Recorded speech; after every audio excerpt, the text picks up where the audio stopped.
शुरू कर रहा हूं मैं। हमने जो है अभी तक कितने एससीक्यू कर लिए हैं? एक हमने किया है, ये देखो, एक हमने ये एससीक्यू किया है, ठीक है, हिमेटोपोइसिस का। एक हमने किया एरिथ्रोपोइसिस का, ठीक है। उसके बाद हमने ये पढ़ा है कि क्या किस तरह बनता है हीमोग्लोबिन, ठीक है, उसकी फॉर्मेशन। फिर हमने क्या किया है, ट्रांसपोर्ट। इसमें मैंने आपको बताया कि ये बायोकेमिस्ट्री का है, ठीक है। तो ये मैंने आपको समझा दिया है। अगर आप इसको बायोकेमिस्ट्री वाले को इस फॉर्म में करना चाहो तो इस फॉर्म में कर लो, ये ज्यादा बेहतर है, ताकि दोनों साइडों पे कवर हो जाए। नहीं तो फिर जनरल जो है वो याद कर लेना। ठीक हो गया। अब चलते हैं आगे। अगला टॉपिक है हमारा अनीमिया का, मोस्ट इंपोर्टेंट कह सकते हो, ठीक है।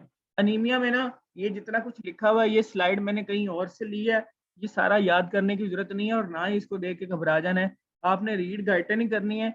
इससे आपको दिखाने का मकसद ये था, जो अनीमिया है ना, इसकी क्लासिफिकेशन में बच्चे कंफ्यूज होते हैं।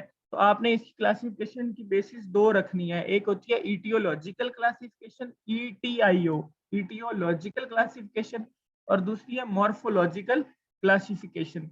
ईटियोलॉजिकल क्लासिफिकेशन होती है कि कॉज की बेस पर, कि कॉज कौन सी है, तो उसकी बेस पर हम अनीमिया को डिफरेंट जो है वो टाइप्स में डिवाइड करती है। और जो दूसरी हमारे पास होती है ना, वो होती है मॉर्फोलॉजिकल, कि शेप या अपीयरेंस के लिहाज से जो है वो किस तरह के हैं आरबीसीज, उसके लिहाज से दूसरी फॉर्म जो है वो हम करते हैं, ठीक है।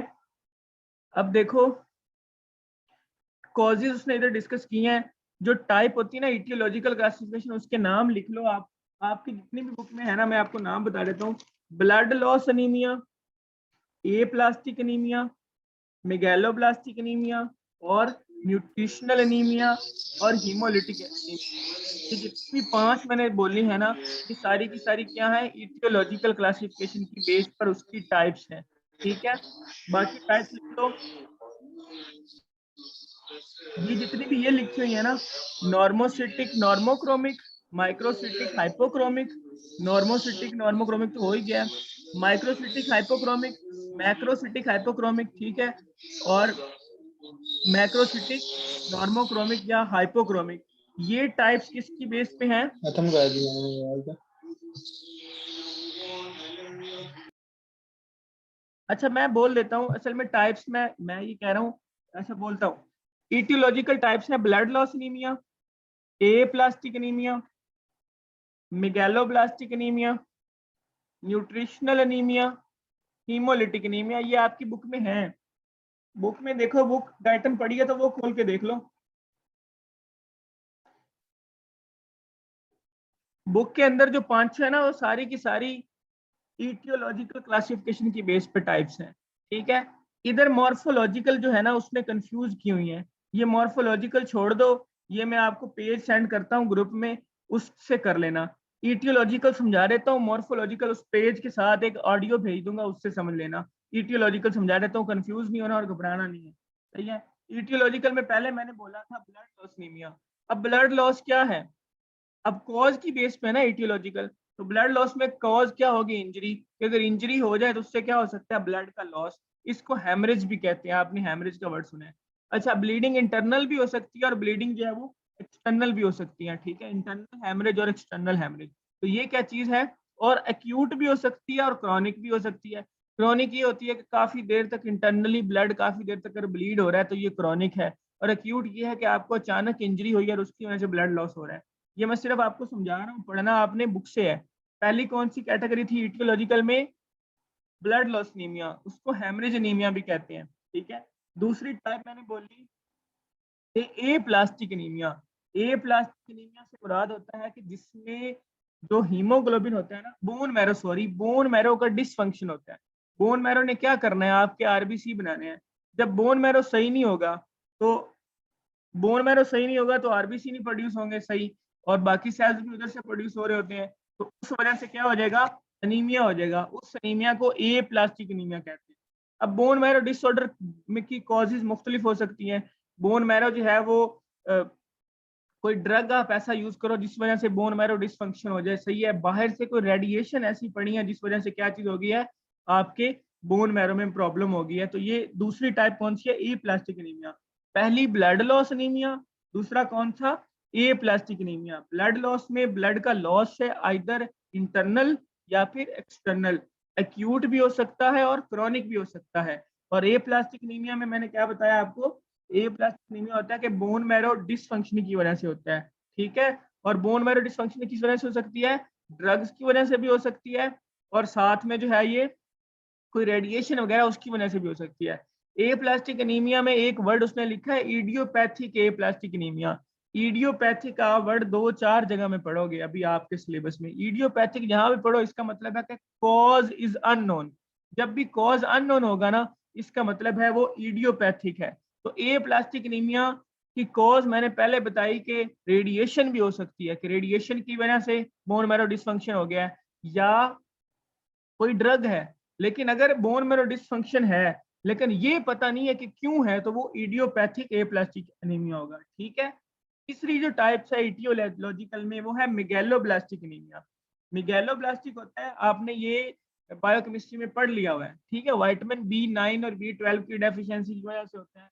जब ये इनकी डेफिशिएंसी होगी, इन्होंने बनाना होता है थायामिडीन, मोनोफॉस्फेट वगैरह और न्यूक्लियोटाइड्स। जब वो न्यूक्लियोटाइड्स नहीं बनते तो सेल की प्रोसेस का फॉर्मेशन स्लो हो जाती है, सही है, जिसकी वजह से सेल्स जो होते हैं ना वो बड़े साइज के बन जाते हैं, मिगैलोब्लास्ट कहते हैं उनको, ठीक है। अबरार भाई से आपने ये किया होगा। तो इस एनीमिया को मिगैलोब्लास्टिक एनीमिया भी कहते हैं और न्यूट्रिशनल एनीमिया भी इसे ही कहते हैं, क्योंकि ये न्यूट्रिशन की डेफिशिएंसी की वजह से हो रहा है, ठीक है। ये तीसरी टाइप है, क्या है बोला, मिगैलोब्लास्टिक एनीमिया। तो इसको न्यूट्रिशनल एनीमिया भी कहते हैं। अच्छा, ये एनीमिया जो है ना हॉस्टल लाइफ्स में बड़ा कॉमन होता है। क्यों? क्योंकि हॉस्टल में बेचारे मेरे जैसे बच्चे होते हैं, तो उनको क्या होता है, प्रॉपर फूड नहीं मिल रही होती है, और जब प्रॉपर फूड नहीं होती तो उसमें क्या होता है, विटामिन्स प्रॉपर नहीं मिल रही होती है, और जब विटामिन्स प्रॉपर नहीं है, जाहिर बात है B9 नहीं है, B12 नहीं है, ठीक है। तो उसकी वजह से क्या हो जाएगा, न्यूट्रिशनल एनीमिया।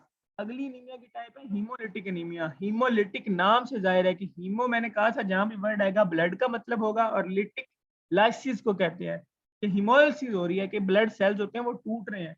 और जब ब्लड सेल्स टूटेंगे यानी कि आरबीसी की हिमोलिसिस होगी, तो हम क्या कहेंगे, इसकी वजह से जो एनीमिया हुआ है वो क्या है, हीमोलिटिक एनीमिया।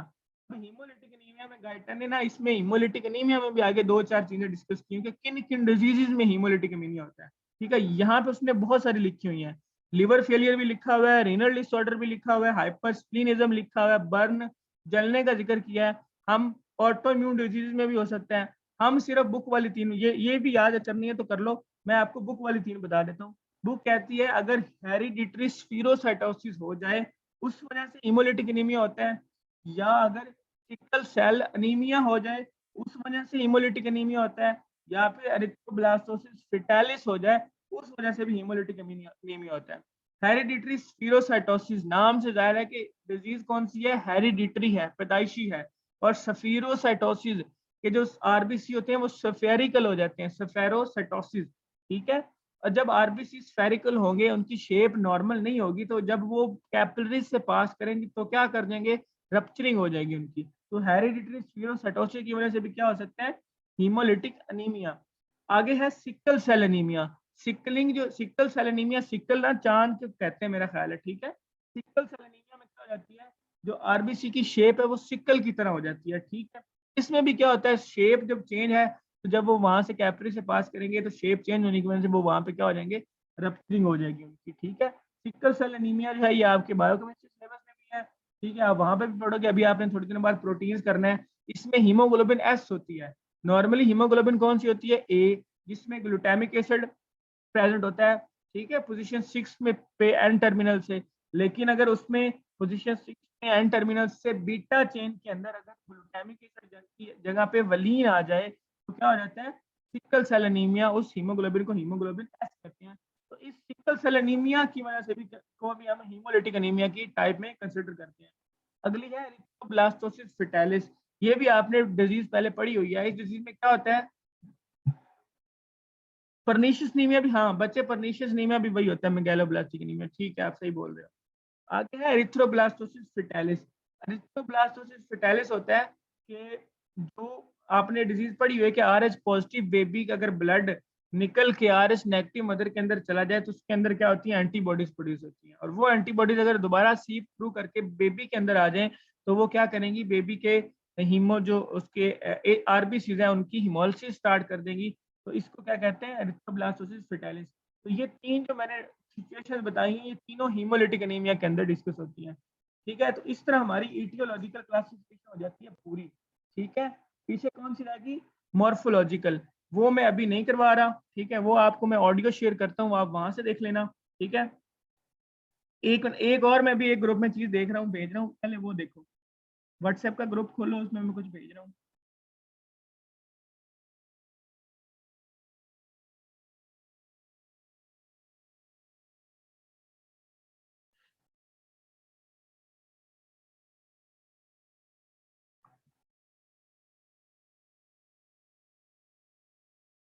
हाँ बच्चे देख रहे हो, बताएं अगर आप देख रहे हो तो।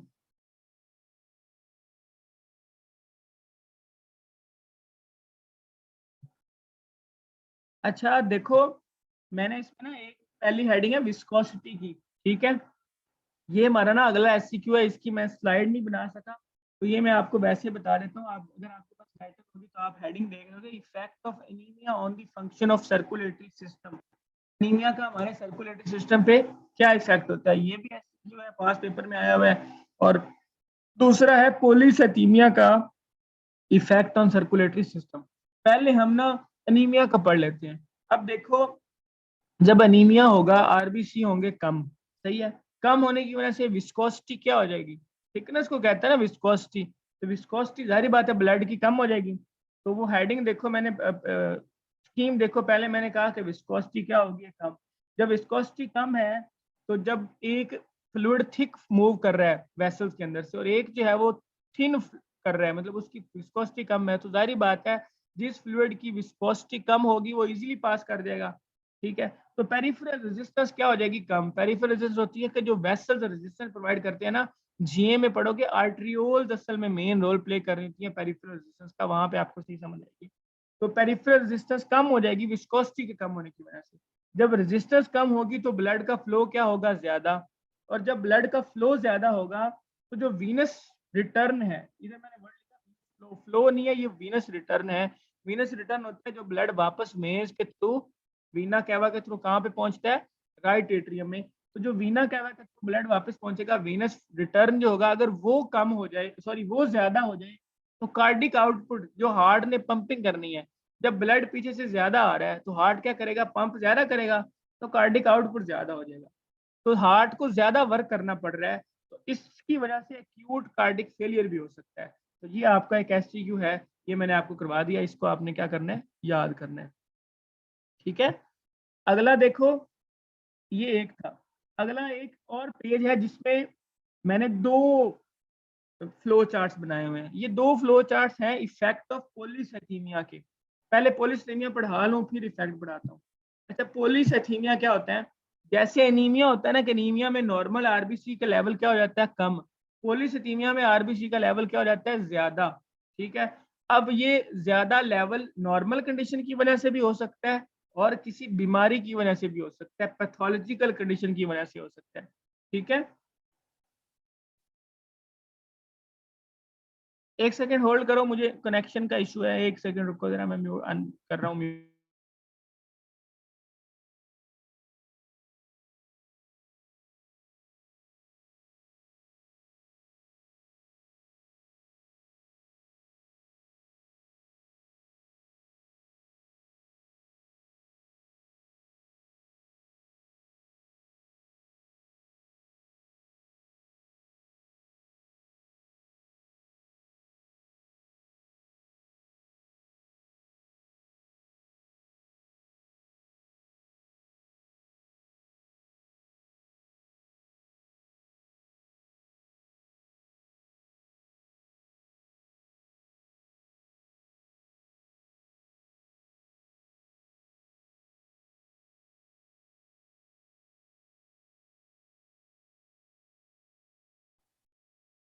अच्छा बच्चे, ये देखो, ये ना जो स्लाइड है ना, ये स्लाइड मेरा ख्याल है गलत स्लाइड है। ये मैंने जिस बुक से पिक किया है उसने उल्ट कर दिया है। ठीक है, तो आप ना, मैं आपको बोल देता हूँ, आप सुन लो, अगर गाइटन पढ़ी है तो उससे देख लो। एक होता है सेकेंडरी पॉलीसाइथीमिया, और एक होता है पॉलीसाइथीमिया वेरा, जिसको अरिथीमिया भी कहते हैं। ये स्लाइड आपने याद नहीं रखनी, स्लाइड को मैं वैसे रिमूव कर देता हूँ। ठीक है। जो पॉलीसाइथेमिया सेकेंडरी होता है ना, ये नॉर्मली एग्जिस्ट कर रहा होता है। नॉर्मली से मुराद ये फिजियोलॉजिकल होता है। अब आपने अपने गिलगित के बच्चे देखे होंगे जो गिलगित से आए हैं या जो पहाड़ी इलाकों से आए हैं, वो बच्चे क्योंकि हाई एल्टीट्यूड पे रहते हैं, ऑक्सीजन वहां पे कम होती है, ठीक है, उस वजह से क्या होता है, उनकी बॉडी में ऑक्सीजन कम होने की वजह से एरिथ्रोपोसिस ज्यादा होता है। इस वजह से क्या होता है, उनमें उनमें पॉलीसाइथेमिया हो जाता है, उनमें आरबीसी और क्या हो जाते हैं, ज्यादा हो जाते हैं, ठीक है। तो वो होता है सेकेंडरी पॉलीसाइथेमिया, यानी कि फिजियोलॉजिकल कंडीशन है कि वह उनके रहने का, इसमें कोई उनकी बॉडी में कोई डिजीज वगैरह नहीं है, ठीक है। और अगर पैथोलॉजिकल कंडीशन की वजह से हो जाएगा ना, तो उसको हम पॉलीसाइथेमिया वेरा या एरिथीमिया कहेंगे, ठीक है। दोनों कंडीशन में हिमेटोक्रिट की वैल्यू क्या होगी, ज्यादा होगी, ठीक है। कितना हो जाएगा हिमेटोक्रिट, 60% तक, ऑलमोस्ट 40 से 45% हिमेटोक्रिट नॉर्मल होता है, ठीक है। लेकिन बाद में क्या हो जाएगा, 70% दोनों कंडीशन में। तो दोनों में सिमिलैरिटीज क्या है कि हिमेटोक्रिट दोनों में ज्यादा हो जाता है, कितना, 70%, ठीक है। लेकिन एक है फिजियोलॉजिकल, आपकी पोजीशन की वजह से है, जैसे कि एक बंदा हाई एल्टीट्यूड पे रह रहा है, उसमें सेकेंडरी पॉलीसाइथेमिया होगा। लेकिन अगर उसमें कोई डिजीज हो गई है, तो डिजीज की वजह से अगर कोई हो जाएगा, तो वो कौन सा होगा, पॉलीसाइथेमिया वेरा या एरिथ्रीमिया, ये पैथोलॉजिकल कंडीशन। और दोनों में सिमिलैरिटीज क्या है कि दोनों केसेस में हिमेटोक्रिट ज्यादा हो जाता है, ठीक है। तो ये आपने याद रखना है। अब इसका इफेक्ट मैंने आपको भेजा है आपकी वो पिक्चर में। इसका इफेक्ट असल में दो तरह से हम डिस्कस करते हैं। एक ये होता है कि जब ब्लड ज्यादा होगा, यानी कि आरबीसी ज्यादा होंगे, तो उसकी क्या हो जाएगी, विस्कोसिटी ज्यादा होगी। जब विस्कोसिटी ज्यादा होगी, तो जारी बात है पेरिफेरल रेजिस्टेंस भी ज्यादा होगी, क्योंकि थिक फ्लूइड जा रहा है। रेजिस्टेंस ज्यादा होने से फ्लो कम हो जाएगा। फ्लो जब कम होगा तो वीनस रिटर्न कम होगा और कार्डिक आउटपुट कम हो जाएगा। लेकिन असल में ऐसा होता नहीं है। उसकी वजह क्या है, ब्लड वॉल्यूम भी तो ज्यादा है। जब ब्लड वॉल्यूम ज्यादा होगा, तो जाहिर बात है जब ब्लड जा ज्यादा रहा है, तो वीनस रिटर्न भी क्या होगा, ज्यादा, जिस वजह से कार्डिक आउटपुट को क्या होना चाहिए, ज्यादा। तो ये दोनों फैक्टर्स क्या है, एक दूसरे को न्यूट्रलाइज कर देते हैं। विस्कोसिटी की वजह से कार्डिक आउटपुट को कम होना चाहिए, और ब्लड वॉल्यूम की वजह से कार्डिक आउटपुट को ज्यादा होना चाहिए। तो पॉलीसाइथेमिया के केस में कार्डिक आउटपुट रहता है सेम। अच्छा, एक बात, अगली बात जो मैंने आपको बतानी है, इसमें जो इम्पोर्टेंट है वो है साइनोटिक क्या होता है। आपके जितने भी क्लास फेलोज गिलगित से आए हैं, आपने उनको देखा होगा, उनकी कंप्लेक्शन जो होती है ना स्किन की, वो होती है रेडिश। वो रेड रेड कलर के होते हैं और उनके ऊपर हल्के हल्के ब्लूइश डॉट होते हैं, ठीक है। इस कंडीशन को क्या कहते हैं, साइनोटिक। बुक की वर्डिंग को है कि ruddy complexion with a bluish tint on the skin, इसको कहते हैं साइनोटिक। ये पॉलीसाइथेमिया की वजह से होता है, ठीक है। अच्छा, यहाँ तक हमने एनीमिया और पॉलीसाइथेमिया कर लिया। एनीमिया की हमने मॉर्फोलॉजिकल क्लासिफिकेशन नहीं की, ये आपको मैं ग्रुप में सेंड करूंगा। अभी कुछ क्वेश्चंस हैं, ये डिस्कस कर लेते हैं। अगर किसी को आंसर आता है तो बता दे, नहीं तो फिर मैं बताता हूँ। अच्छा भाई, पॉलीसाइथेमिया की समझ नहीं आई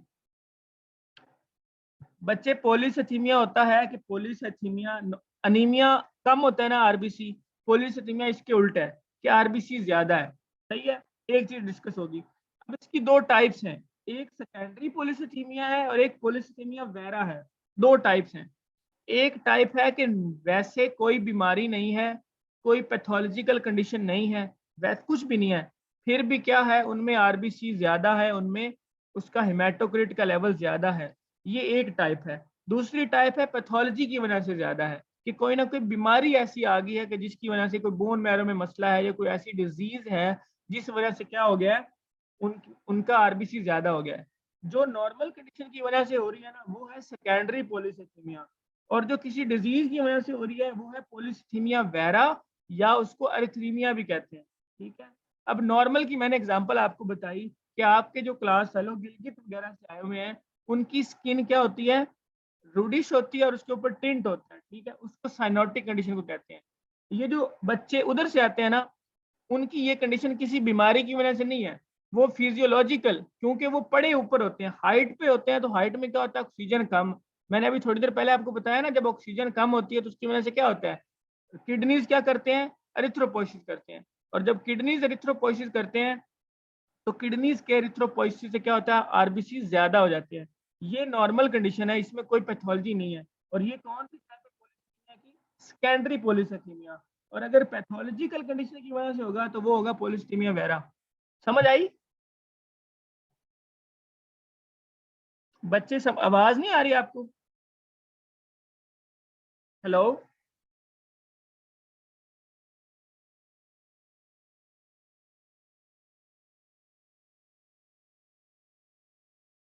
आवाज आ रही है अब? अच्छा वो बताओ, समझ आई? कोई नहीं, मैं आगे चलूं या नहीं?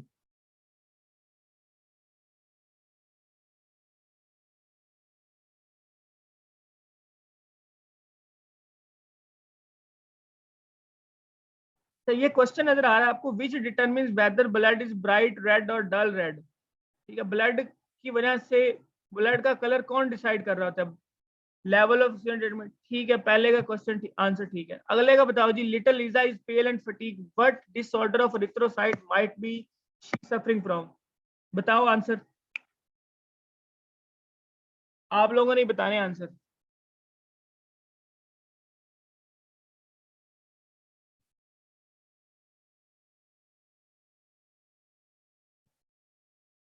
असल में हाँ ठीक है, हीमो यानी कि उसको अनीमिया है, हम ये कहेंगे उसको क्या है, अनीमिया है। सही है। आप जब एम्ब्रियो में जाओगे वहां पे आप एक डिसऑर्डर पढ़ोगे, कॉन्जाइंड। कॉन्जाइंड होते हैं, दो बच्चे ट्विन्स होते हैं, ठीक है, जुड़े होते हैं, उनमें एक जो होता है उसको अनीमिया होता है और एक जो होता है उसको पॉलीसिथीमिया होता है। ठीक है, एक का ब्लड दूसरे में जा रहा होता है, तो अनीमिया वाला उसमें पेल कलर का होगा और जो पॉलीसिथीमिया वाला होगा वो ब्लू कलर का होगा। ये आप उधर पढ़ोगे जाके एम्ब्रियो में। ठीक है, अगले क्वेश्चन देखो, why do many people with advance kidney disease become anaemic? इसका आंसर, पहले का आंसर।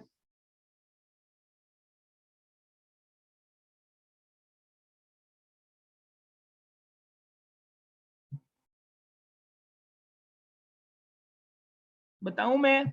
अच्छा, सही है, ये सही बता रहे हो, एरिथ्रोपोइटिन नहीं होगा। ठीक है, तो एरिथ्रोपोइटिन नहीं होगा तो क्या होगा, एरिथ्रोपोइसिस कम होगी और उस वजह से क्या हो जाएंगे, एनीमिया। बिल्कुल ठीक है।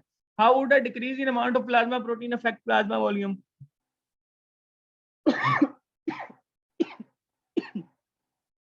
इसका बताओ, दूसरे का।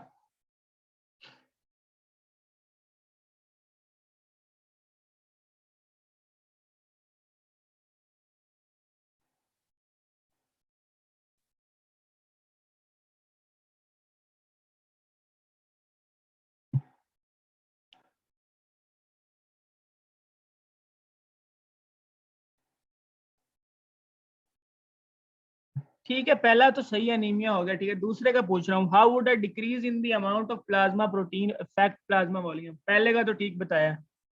अच्छा, ये बाकी बच्चे जो नहीं बोल रहे उनको भी तो समझ आ रही है ना, वो चैट में अगर उनको समझ आंसर की आ रही है तो ठीक है, नहीं आ रही तो मैं समझा देता हूँ।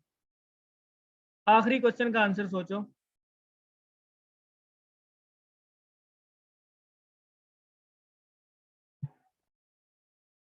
मैं बताऊं या कोई बता रहा है?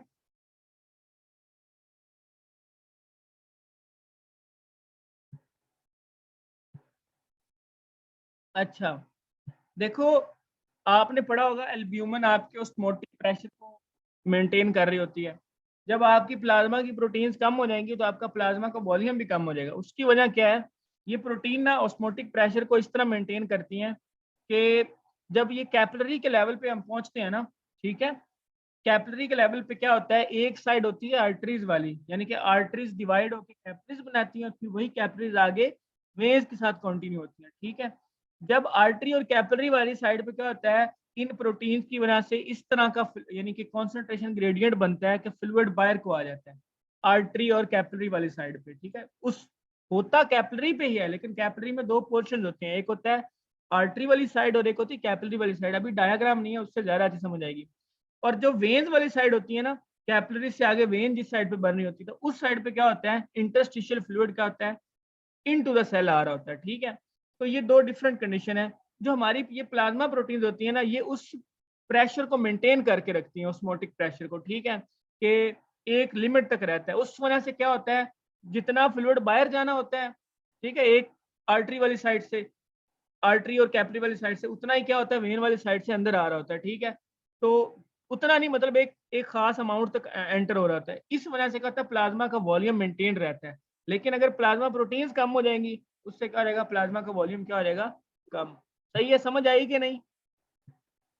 अभी आखिरी क्वेश्चन एक हमारा एससीक्यू रहता है, बड़ा सबसे सबसे इंपॉर्टेंट एससीक्यू रहता है। करवाऊं या कुछ और समझना है?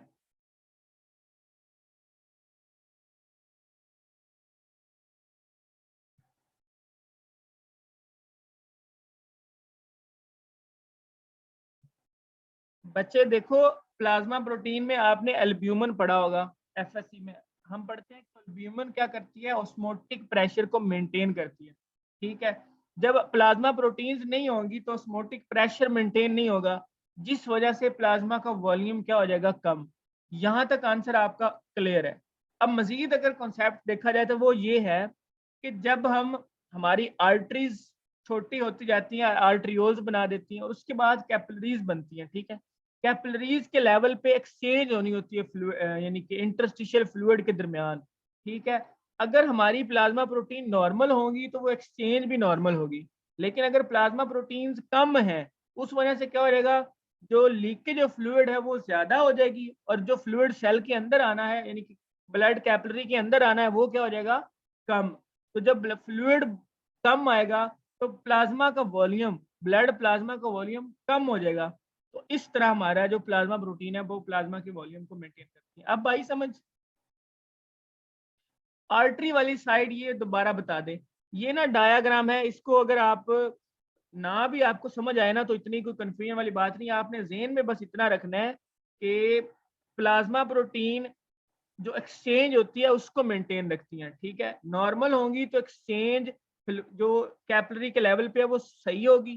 ठीक है, लेकिन अगर प्लाज्मा प्रोटीन्स कम है तो एक्सचेंज नॉर्मल नहीं होगी, जिस वजह से क्या हो जाएगा, ज्यादा फ्लूइड बाहर चला जाएगा, क्योंकि ऑस्मोटिक प्रेशर है। आपको पता है जब भी फ्लूइड ने बाहर निकलना है ना, उसने निकलना है अकॉर्डिंग टू कॉन्सेंट्रेशन ग्रेडियंट। ठीक है, और वो ग्रेडियंट मेंटेन कौन कर रहा है, प्लाज्मा प्रोटीन। जब वो प्रोटीन ही नहीं है तो ग्रेडियंट मेंटेन नहीं रहेगा, उस वजह से लीकेज ऑफ फ्लूइड ज्यादा हो जाएगी, ब्लड का प्लाज्मा का वॉल्यूम कम हो जाएगा। अब मैंने आपको व्हाट्सएप ग्रुप में एक चीज सेंड किया है, वो देखो जरा। पहले मैंने आपको एक जनरल बात बताई थी, ये है जनरल ट्रेंड कि जनरली स्टिमुलस कम होता है और किडनी क्या कर देते हैं, एरिथ्रोपोइटिन रिलीज करते हैं, और क्या रहता है, ऑक्सीजन पूरी हो जाती है। एक है कि वो उसने स्पेसिफिक आंसर अगर पूछे, वो कहे कि किस तरह किडनी को जो है वो इफेक्ट करता है और किस तरह किडनी जो है वो एरिथ्रोपोइसिस करता है। तो ये जो मैंने आपको सेंड किया है ना, ये असल में उसका एग्जैक्ट आंसर है। आपने पेपर में आंसर भी इस तरह लिखने होते हैं। पहले मैंने लिखा हाइपोक्सिया, हाइपोक्सिया का मतलब है ऑक्सीजन कम है। हाइपोक्सिया होगा या टिश्यू ऑक्सीजनेशन जब कम होगी तो जारी बात है ये रीनल टिश्यू पे भी जाएगी, किडनी पे भी जाएगी, जारी बात है। किडनी पे जब जाएगी तो किडनी क्या करेगा, HIF1 प्रोड्यूस करेगा। ठीक है, इसको कहते हैं हाइपोक्सिया इंड्यूसिबल फैक्टर 1। हाइपोक्सिया ने इस फैक्टर को रिलीज करवाया है ना, इसलिए हम कहते हैं कि हाइपोक्सिया इंड्यूसिबल फैक्टर 1। ठीक है, और उसके बाद क्या चीज है, ये हाइपोक्सिया इंड्यूसिबल फैक्टर 1 जो hypoxia response element on DNA. ठीक है, किडनी में डीएनए के ऊपर, सेल्स के डीएनए के ऊपर क्या चीज होगी, हाइपोक्सिया रिस्पांस एलिमेंट। ये जो HIF1 है ना, ये ट्रांसक्रिप्शन फैक्टर है। ठीक है, ये क्या करेगा, hypoxia response element on the DNA के पास जाएगा और वहां पे क्या करवाएगा, ट्रांसक्रिप्शन। ट्रांसक्रिप्शन से क्या प्रोड्यूस होगा, mRNA। ठीक है, और ये mRNA आजारी बात है ट्रांसलेट होगा किसी ना किसी प्रोटीन में, और ये क्या बना देगा, एरिथ्रोपोइटिन। और फिर एरिथ्रोपोइटिन क्या करेगा, एरिथ्रोपोइसिस। दोबारा बताता हूँ, हाइपोक्सिया हुआ, ऑक्सीजन का लेवल कम है तो यानी कि हाइपोक्सिया है। ये हाइपोक्सिया फील किया रीनल टिश्यू ने, और उस रीनल टिश्यू ने क्या किया, एक फैक्टर रिलीज किया, transcription factor, hypoxia inducible factor. क्योंकि ये इसको इंड्यूस किसने करवाया, हाइपोक्सिया ने। तो ये हाइपोक्सिया इंड्यूसिबल फैक्टर 1 क्या करेगा, डीएनए के ऊपर जाएगा और वहां पे पड़ा होगा हाइपोक्सिया रिस्पांस एलिमेंट, HRE। और रिस्पांस एलिमेंट क्या करेगा, ट्रांसक्रिप्शन से mRNA प्रोड्यूस करेगा, और वो mRNA जो है वो एरिथ्रोपोइटिन, और उससे क्या हो जाएगी, एरिथ्रोपोइसिस। सही है, ऐसी क्यों, आपका ये भी हो गया, समझ आई? ग्रुप में नहीं है? ओ बच्चे सॉरी, मैंने असल में सेंड अभी किया, सॉरी, वो सेंड नहीं हुआ, वो अब सेंड हुआ है।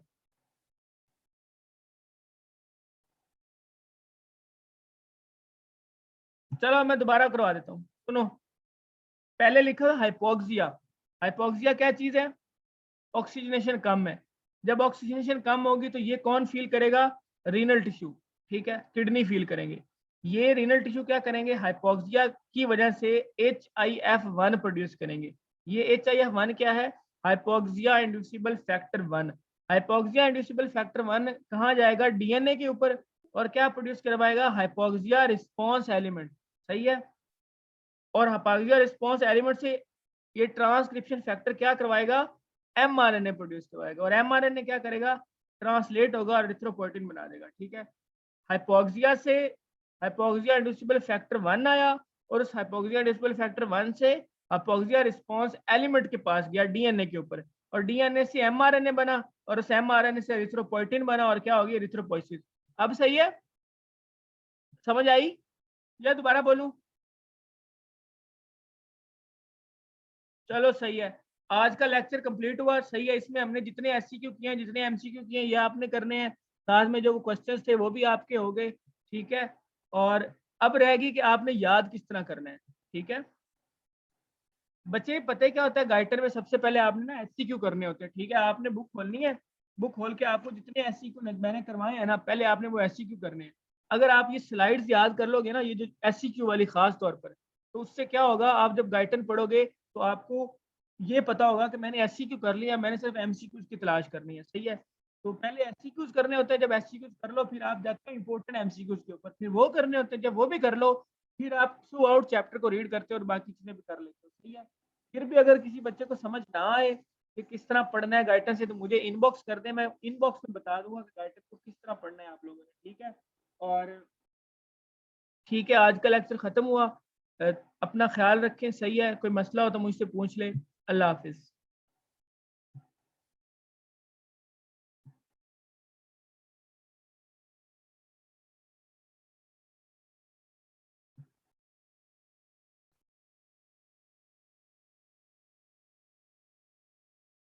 बच्चे प्लाज्मा जो है ना, ये मैं आपका ना एक दफा कंफर्म करवा लूं। ये देखो प्लाज्मा, एक तो ये भी है, ये स्लाइड देखो, ये भी तो प्लाज्मा की कॉन्स्टिट्यूएंसी है ना। ये मैं एक दफा कंफर्म करवा लूं आप लोगों के ना, जो मेरे साथ वाले जो बच्चे आप लोगों को गाइड करते हैं ना, मैं उनसे पता करवा के बताता हूँ कि असल में आपका सिलेबस क्या है। फिर उस सिलेबस के अकॉर्डिंग मैं बताऊंगा कि प्लाज्मा में आप लोगों ने याद क्या क्या करना है। फिलहाल मुझे पहले सिलेबस का पता करवा लेने दो। ठीक है। अल्लाह हाफिज।